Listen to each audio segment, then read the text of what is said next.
No programa Abrindo a Gaiola, vamos conversar sobre livre-arbítrio, como usar.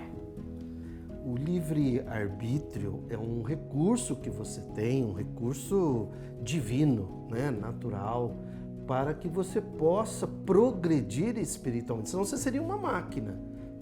Então, exatamente a capacidade, a habilidade em usar o livre-arbítrio vai definir a sua felicidade ou a sua infelicidade. Então, esse é o propósito do programa de hoje, no sentido de contribuir para que você faça bom uso do livre-arbítrio.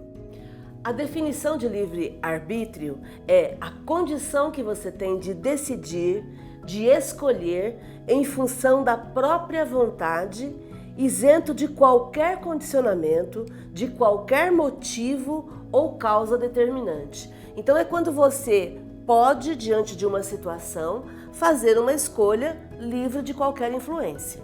Isso. E lembrando que sempre temos referência junto às obras fundamentais, em particular, o Livro dos Espíritos. Então você pode acompanhar aí a partir da questão 843 até a questão 850. É disso que estaremos comentando e falando com você.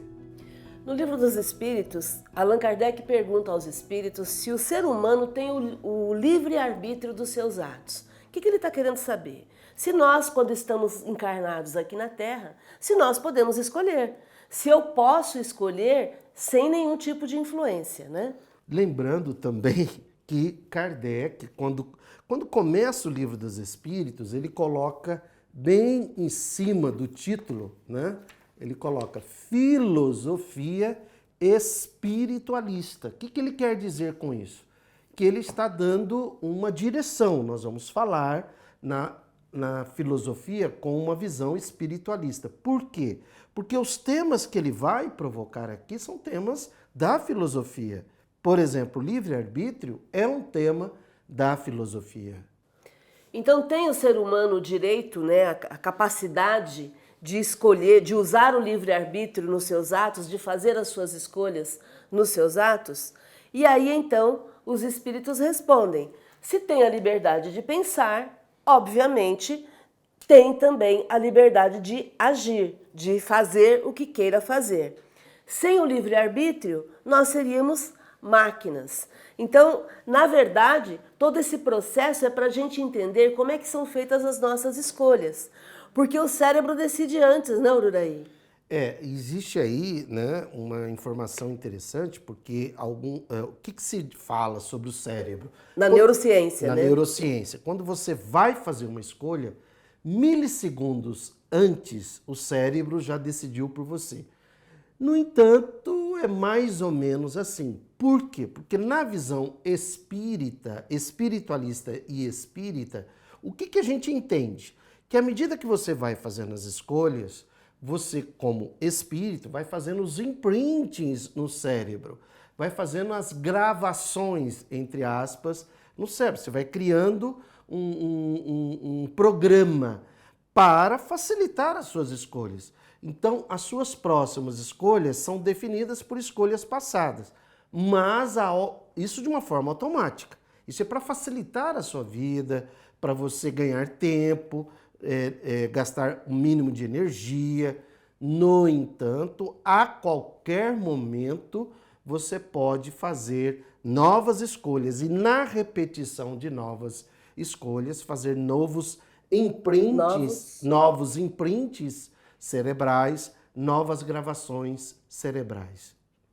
E aí, continuando aqui, do livre-arbítrio, o ser humano, ele goza desse livre-arbítrio desde o seu nascimento? Essa é para você, E aí, desde que a gente nasce, a gente já pode escolher? Então veja só, quer dizer, quando a criança está ali, quando a gente olha para uma criança que acabou de nascer, ela traz como espírito todas as suas experiências. Mas o cérebro não está em condições de permitir que ela faça escolhas em função das suas experiências, O cérebro está praticamente ali só funcionando no instinto. A gente poderia dizer que o cérebro não está maduro, então, ainda. Isso, o cérebro não está maduro. Mas ali tem um espírito. Ali existe um espírito, né? Mas um espírito que se manifesta, mas o cérebro ainda está em desenvolvimento. Então por isso que a criança praticamente ela não tem isso. A criança, então, é importante entender isso. A criança física não tem escolha, mas o espírito já está ali, aguardando o desenvolvimento do cérebro para que ele comece a manifestar as suas escolhas. Então, por isso que ela tem os instintos básicos, né? do reptiliano, inclusive. Dormir, comer, fazer necessidades, reagir à dor, prazer, né? Então, se ela tem frio, ela vai chorar, se ela tem calor, ela vai chorar, se ela tem dor, ela vai chorar. Mas tudo isso são reações instintivas que não definem exatamente um livre-arbítrio. Agora, à medida que o cérebro vai amadurecendo, né? Aí sim esse livre-arbítrio vai se manifestando. E aí também cabe aos pais, né, Márcia? Isso aí depois é um outro programa, entender que tendências que esse espírito está trazendo, né? E a natureza, é lógico, que é infinitamente perfeita.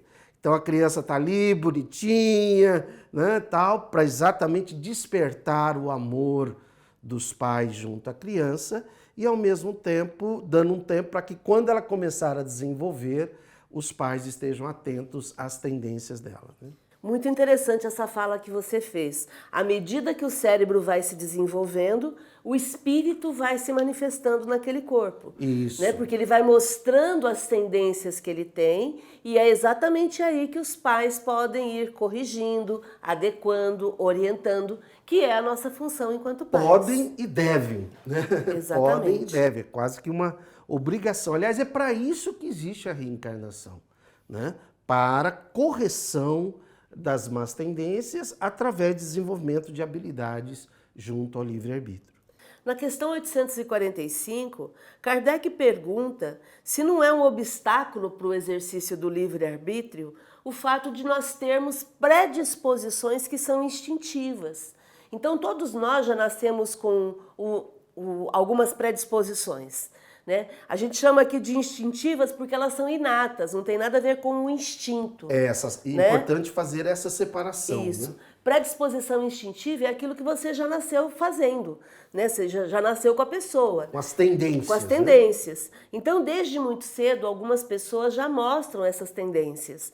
E aí, isso não é um obstáculo para que ela possa exercer o seu livre-arbítrio, fazer novas escolhas? E aí, o que os espíritos respondem? Que essas predisposições, elas são do espírito quando ele reencarna. O que vai acontecendo é que conforme eu vou me desenvolvendo, eu vou poder vencer esse arrastamento que muitas vezes parece irresistível. Eu começo a lutar contra aquilo que eu quero fazer, que eu sei que não vai me fazer bem, que eu percebo que não vai me fazer bem. E aí, então, o que vai acontecer? O livre-arbítrio vai sendo depurado e aí eu consigo fazer escolhas mais felizes. Isso, na verdade, é uma luta da Márcia com a Márcia mesma, né? As minhas tendências vão sendo manifestadas e aí, naturalmente, através do estudo, através do autoaperfeiçoamento, eu começo a entender que não existem arrastamentos irresistíveis, né? O que existe, na verdade, é uma tendência. Mas eu sou senhora do meu destino e a todo momento eu posso usar o meu livre-arbítrio de forma positiva. Porque se existisse arrastamento irresistível, pode parar a reencarnação, né? Para que a reencarnação, se a pessoa vai nascer com algumas más tendências, onde ela não terá capacidade de mudar aquilo. Onde ela não tem chance. Onde ela não tem chance. Vou entrar num jogo que eu não tenho chance. Como assim? Exatamente. Então não precisa nem jogar de novo, né? Por isso que não existe arrastamento irresistível. Ururaí, isso acaba com aquele argumento de que, quando eu vi já tinha feito. Eu não queria fazer, mas aí eu fiz. E o famoso complexo de Gabriela, né? Eu sou assim, né? Eu nasci assim, eu sou mesmo assim, vou ser sempre assim. E, meu amigo, minha amiga, não é assim. Se você reencarnou, reencarnou, então fique sabendo que você reencarnou para fazer um uso adequado do livre-arbítrio. Isso é a misericórdia divina agindo junto a você. E tem mais, com um tempo limitado, né, Márcia? Existe um tempo, olha, nós vamos te dar 50 anos, 60 anos, 70, 80, 90, 100, para você fazer um bom uso do livre-arbítrio e progredir na sua escala espiritual. E vamos lembrar que esse arrastamento irresistível que as pessoas muitas vezes usam como uma desculpa, né? É uma desculpa para não mudar. Eu não quero mexer nisso agora, mais para frente eu penso nisso. Quando estiver perto da morte eu penso nisso. Né? Agora eu não vou me preocupar. A todo momento eu convido você a se preocupar com essa autoavaliação, como nós já falamos aqui no programa. Né? Esse cuidado com como eu estou pensando, como que eu estou agindo, como que eu estou vivendo, para que eu possa ter uma vida mais útil, mais produtiva, para que eu possa ganhar a existência, como o Uraí sempre fala. E aí tem muito a ver, né, com a mentalidade da pessoa. Porque na hora do livre-arbítrio, que mentalidade a pessoa tem? Ou seja, é uma caixa de ferramentas. Olha, nós temos um problema ali. Então, um traz uma pequena caixa de ferramentas, outro traz uma caixa maior com mais ferramentas. Quer dizer, o que define quais escolhas eu vou poder fazer é a mentalidade. Então, também a importância de você estar sempre se questionando. O que é que você pensa sobre a vida? Qual é a sua mentalidade? Porque essa mentalidade é que vai oferecer as ferramentas para o uso adequado, o uso feliz do livre-arbítrio, né? E aí vem a questão 846, que Kardec provoca ali os espíritos de uma forma fantástica. Ele pergunta se o corpo influi nos atos da vida, né? O organismo. E ainda ele diz, e se influi, não vai prejudicar o livre-arbítrio? Olha aqui, né? Que aula de filosofia profunda que a gente tem aí. E os espíritos respondem de uma forma muito tranquila. Lógico que sim, o corpo, a matéria, exerce uma influência sobre o espírito que pode ali dar uma embaraçada, né, nas manifestações. Tanto que ele diz que em outros planetas, onde os corpos são mais desmaterializados, o livre-arbítrio se expressa de uma forma mais livremente. Lógico, né? Quanto menos o corpo materializado, principalmente a mente, né? Mais facilmente o livre-arbítrio vai se manifestar. Mas o instrumento não dá a faculdade. O que significa isso? Um excelente violino, pensa assim, um Stradivarius, né? Perfeito, puro. O fato de alguém ir tocar um Stradivarius, um violino, não quer dizer que ele seja um excelente violinista, só porque o violino é perfeito. Então não é essa relação, ela não é tão assim direta, né? E também os espíritos dizem o seguinte, que a gente tem que fazer uma diferença entre faculdades morais e faculdades intelectuais. Então a gente pode olhar para uma pessoa, às vezes até ela tem um intelecto rebaixado, nasceu com o cérebro com alguma doença, né? Uma patologia, não vamos entrar aqui nessa área, uma síndrome, melhor dizendo, que rebaixa a intelectualidade do cérebro, mas não necessariamente vai rebaixar a moralidade, né? Por isso que eles falam para a gente fazer essa diferença. E o contrário também. A gente tem uma falsa premissa de que porque fulano é muito inteligente, ele deveria também ser muito espiritualizado ou moralizado. Não existe essa relação. Entenda isso. Kardec pergunta depois em outros questionamentos. A evolução do intelecto é para facilitar a evolução espiritual ou moral. Mas não existe uma relação direta. Tipo assim, quanto mais progrediu intelectualmente, maior progresso espiritual. Então os espíritos pedem, nos lembram para a gente fazer a diferença entre faculdades morais e intelectuais. Então ele chega a dizer, por exemplo, que uma pessoa que nasça, né, com um instinto de assassino, né,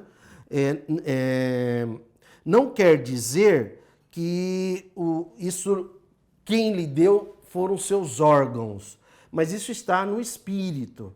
E é importante a gente frisar isso, né, Márcio, porque tem a frenologia, né? A frenologia foi uma ciência, uma falsa ciência, e hoje a gente tem muitas falsas ciências também, né? Mas foi uma falsa ciência que determinava o comportamento da pessoa pela aparência do crânio, ou até pela aparência facial. E não existe essa relação, quer dizer, não são os órgãos que vão determinar as escolhas que o espírito possa vir a fazer. Então, tudo vai depender, sim, da sua vontade, independente da aparência física, independente do corpo. Por quê? Faculdades intelectuais é uma coisa, faculdades morais é outra coisa. E elas podem vir juntas ou separadas, Sim. né? Isso que você está colocando está na Lei do Progresso, na questão 779, 780 e seguintes. E é interessante a gente trazer isso aqui também, porque lá na Lei do Progresso, Kardec pergunta se o conhecimento intelectual, se ele promove a moralidade da pessoa. E aí os espíritos respondem que auxilia, mas nem sempre vem juntos. Por quê? Porque quando eu tenho mais inteligência, como é que funciona isso? Quanto mais inteligência eu tenho, maior vai ser a minha capacidade de saber entre o bem e o mal, fazer uma escolha entre algo que seja para o bem ou algo que seja para o mal. E aí, então, eu vou usar o meu livre-arbítrio para fazer minhas escolhas. É exatamente aí que entra o livre-arbítrio. E quando eu faço as minhas escolhas, eu aumento a minha responsabilidade, porque a partir daí sou eu agindo. Então isso está lá na 780 de O Livro dos Espíritos, para a gente entender a aplicação do livre-arbítrio no nosso dia a dia e no uso da nossa responsabilidade. Eu penso que reencarnar, né, vou fazer aqui uma analogia, né, é como entrar numa selva. Uma selva. Onde você terá ali uma série de desafios. À medida que você vai se informando sobre essa selva, você vai tendo mais condições de se proteger. Então, essa evolução intelectual vai te permitir isso. Mas, isso na questão intelectual. Moralidade. O fato de você saber disso, você compartilha com outras pessoas. Puxa, deixa eu compartilhar as informações que eu tenho sobre essa selva para que essas pessoas, por exemplo, não passem por esse rio. Esse rio aqui está cheio de piranhas, exemplo, né? No entanto, algumas por egoísmo e por orgulho não compartilham, porque elas não desenvolvem na moralidade o que a gente chamaria de compaixão. Então, por isso que a gente vê muitas pessoas, até no meio espírita, né, Márcia, que sabem tudo sobre Kardec, sabem tudo sobre a Revista Espírita, né? Sabem tudo decor e tal, mas no campo da moralidade não tem compaixão. Agem com classismo, agem com machismo, com preconceito, com racismo, com misoginia, né? Mostrando que a evolução intelectual aconteceu, mas a evolução moral não aconteceu porque falta o princípio básico do amor, que é a compaixão pelo outro. Então as pessoas acabam se manifestando com preconceito, mesmo diante de tanto conhecimento, informação intelectual. Então, nessa questão, Kardec está colocando que a matéria é só o envoltório do espírito. E a gente até sempre comenta, né? Um corpo bonito não significa um espírito bonito. Do mesmo jeito que uma pessoa muito bem vestida não significa uma pessoa honesta. É que nós vivemos tão intoxicados pela matéria que a matéria nos impressiona. E aí nós agimos com respeito quando vemos uma matéria bonita, né? A parte material bonita, mas não vamos analisar profundamente, porque é o que o Duraí colocou, a forma do cérebro não vai determinar o caráter. E a frenologia, que dizia isso lá em 1800 e alguma coisa, né, nos meados de 1800, a frenologia foi desmentida. E aí a gente entende que o que vai dar caráter pro espírito são as escolhas que o espírito faz, né? E por isso que Kardec diz que o espiritismo é o mais terrível antagonista do materialismo, né? Ou seja, enquanto você não se desprender da aparência para usar de forma adequada o seu livre-arbítrio, você vai gerar escolhas infelizes. É muito comum, né, Márcia, até no consultório, as pessoas falam, eu tenho o dedo podre para os relacionamentos. E aí a gente vai fazer uma avaliação, a pessoa geralmente escolhe pela aparência, né? Achando que aquela pessoa linda, bonita e tudo mais irá corresponder a expectativas emocionais e conjugais da vida dela. E nem sempre isso existe. Então, como você falou, você pode ter uma pessoa de uma aparência maravilhosa, mas um espírito horrível. E você pode ter uma pessoa de uma aparência que não seja tão maravilhosa, mas de um espírito iluminado. E que bom quando você tem uma pessoa de aparência maravilhosa e também de um espírito iluminado. Gente, sem hipocrisia, por favor, hein? Vamos cuidar da aparência, vamos buscar o bom, o belo, né? Isso tudo faz parte do processo de espiritualização, né? Faz parte da filosofia o bem, o bom e a beleza, né? Isso são recursos, inclusive, Deus se manifesta assim, através do bem, do bom e da beleza.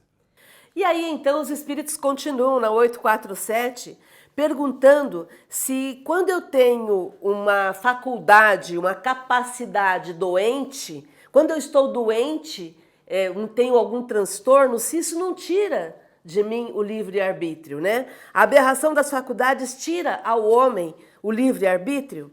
Aí os espíritos respondem o quê? Que, na verdade, se eu tenho algum transtorno, eu vou sim ficar com o meu livre-arbítrio prejudicado. Eu não tenho toda a liberdade que eu deveria ter. Porém, muitas vezes eu estou nessa condição material aqui na Terra por um motivo anterior. Eu posso ter abusado das minhas faculdades no passado e daí eu venho com alguma limitação no presente. E muitas pessoas se rebelam, se revoltam, ficam bravas, né? Eu não aceito esse corpo que eu tenho, eu não concordo com Deus, por que eu vim assim? E o meu irmão, e o meu parente, e o meu vizinho tem mais capacidades do que eu. Muitas vezes isso serve para trabalhar o meu orgulho, a minha futilidade, para que eu possa entender que esse corpo limitado vai corrigir escolhas infelizes que eu fiz lá atrás. E aí, então, eu acabo sofrendo um constrangimento que acaba, na verdade, sendo utilizado para que eu restabeleça a minha consciência e entenda que a aparência não é tudo. A aparência faz parte do processo, mas, na verdade, eu é que devo desenvolver as minhas habilidades morais. E isso representa algumas exceções, né? O Espírito é claro em informar sobre isso. E também fica aí uma dica, né? O Espírito fala nessa resposta sobre uma existência fútil. Quer dizer, fútil tem muita... se lembra útil, né? A palavra, mas são extremamente diferentes. A sua existência é uma existência fútil ou é uma existência útil? E isso é você que vai fazer uma autoanálise. Tem um programa sobre isso, né? O autoexame. Desenvolver um propósito de vida, né? O autoexame da consciência, né? Procura esse Abrindo a Gaiola aí com o título Autoexame da Consciência. E aí na 848... Ele pergunta lá o seguinte, se em algumas situações... quando a pessoa encontra-se num estado de embriaguez, Kardec está querendo assim destrinchar o assunto, né? Se a pessoa fica limitada nas suas escolhas, né? Então ele diz aqui que não, porque sempre começou por uma escolha infeliz, né? Quando ele se tornou ali, quando ele partiu para um excesso ali, houve uma escolha voluntária. E aqui eu quero ampliar essa questão, porque Kardec está falando de embriaguez porque a bebida é o que havia naquela época. Era a droga da época, né? Vamos entrar. Mas vamos pensar assim, uma pessoa que voluntariamente acaba se dopando, seja com remédio, seja com doces, né, o famoso açúcar, né? A pessoa fica num marasmo porque ela exagera no açúcar. Seja com dinheiro, né, Márcia? Seja com Tem dinheiro. gente que é viciado em acumular, né? Seja em não fazer nada, aquela vida sem motivo, sem propósito, como nós acabamos de dizer. Então, toda vez que eu fico embriagada por algo que é excesso, eu estou me privando da minha capacidade de escolher. Eu estou me privando do livre-arbítrio. Eu estou dopando o corpo físico e também trabalho, né? Tem pessoas que dopam o corpo físico com trabalho. Trabalho. Porque a sociedade aceita, né? Nossa, né? Tem aqueles... Eu ia usar um termo, mas não é correto aqui. Tem aquelas pessoas assim, né? Não sei qual termo exageradas, usar. né? Exageradas, né? Que adoram falar que trabalha, porque a sociedade aceita. Nossa, você está trabalhando muito, hein? Gente, isso é um transtorno. Tanto é que existe um termo para isso, chama-se workaholic, trabalhólatras. Não admirem pessoas que trabalham muito. Isso aí não é, isso é uma doença, é uma fuga, entende? Isso não gera... Trabalhar muito só pelo trabalhar muito, né? Exatamente, viciados no trabalho. Né? É um vício. Ele coloca aqui que é um vício, porque está atrapalhando o uso do dia a dia, né? E vai interferir nas escolhas. E aí, então, vamos pensar no homem selvagem, né? Aquela pessoa que não tem inteligência, não tem conhecimento, não tem vivência, que vive isolada. Essa pessoa também, ela pode usar o livre-arbítrio ou ele fica prejudicado, né? O que vai acontecer aqui é que conforme eu vou desenvolvendo a inteligência, eu vou melhorando a minha capacidade de escolha. Então, nós já falamos sobre isso agora há pouco. Quanto mais eu aprendo, mais eu tenho material para poder fazer a próxima escolha. E aí nós vamos para o último item, né? Quando Kardec pergunta se a posição social, olha o status aí, não é às vezes um obstáculo à inteira liberdade de ação. E os espíritos respondem que sim, às vezes o mundo tem as suas exigências. No entanto, Deus é justo e tudo leva em conta, mas deixa para você a responsabilidade dos poucos esforços que fazeis para superar os obstáculos. Então, cuidado, às vezes a pessoa se deixa envolver ali... Pelos privilégios, pelos privilégios, uma situação de status, dizendo que ela não consegue mudar, porque agora, como é que ela vai mudar naquela situação em que ela se encontra? Eu só tenho a lamentar, você vai perder essa existência. Mudança adiada, sofrimento antecipado, com certeza, né, Márcia? Então é isso, gente. Hoje conversamos sobre como usar o livre-arbítrio, né? Sinta-se abraçada, abraçado, gratidão e felicidade.